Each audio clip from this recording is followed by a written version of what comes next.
We murdered 500,000 babies in that 8-year span of time. Like, where did it come from? Nobody's really clear.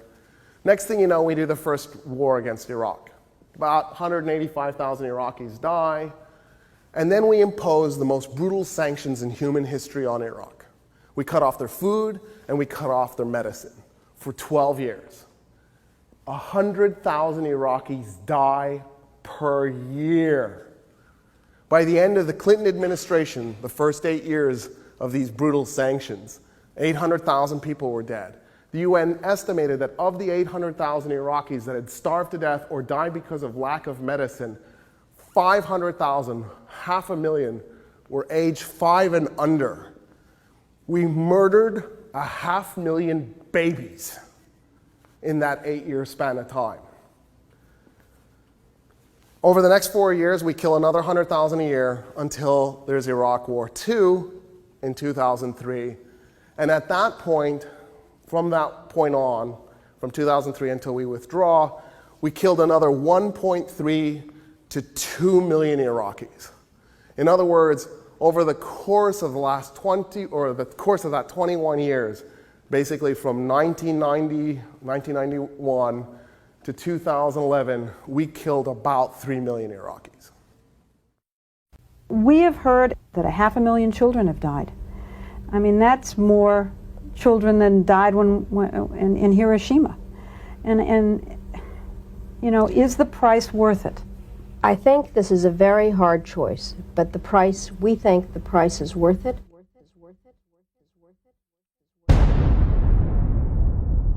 Mr. Bush, when are you going to apologize for the million Iraqis that are dead because you lied?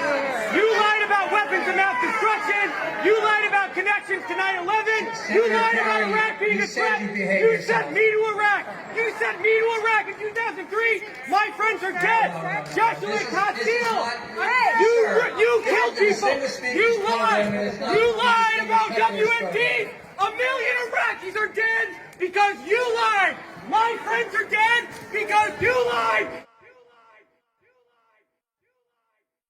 I will focus on one case, the role of Israel and the lobby in the run-up to the Iraq War. The Israeli public was also solidly behind the war, according to a February 2003 poll. That's 1 month before the war started. 77.5% of Israelis said that they wanted the United States to attack Iraq. The Israelis enthusiastically embraced the idea of invading Iraq.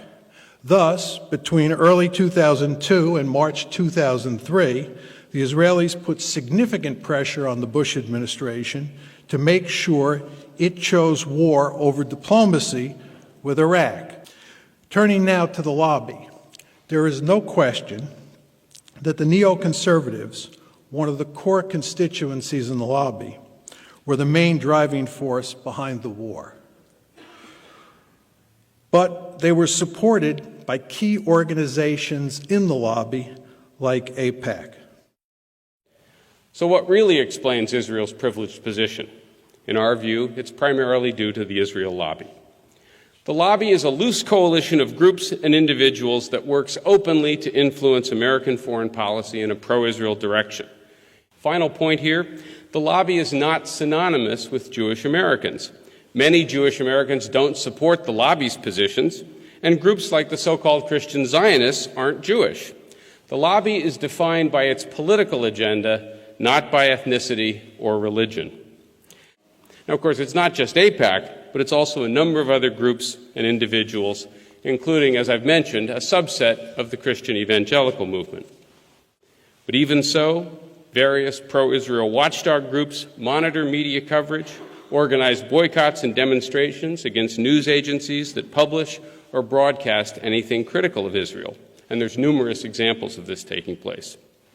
Finally, last but not least, efforts to stifle criticism often include smearing critics by accusing them of being anti-Semitic. Pro-Israel groups use these smear tactics for three main reasons. First, to distract people from the real issue, which is American policy. Second, to deter people from criticizing Israel or criticizing the lobby itself. No sensible person wants to be labeled an anti-Semite, so some people just keep quiet. And finally, this tactic marginalizes people in the public arena.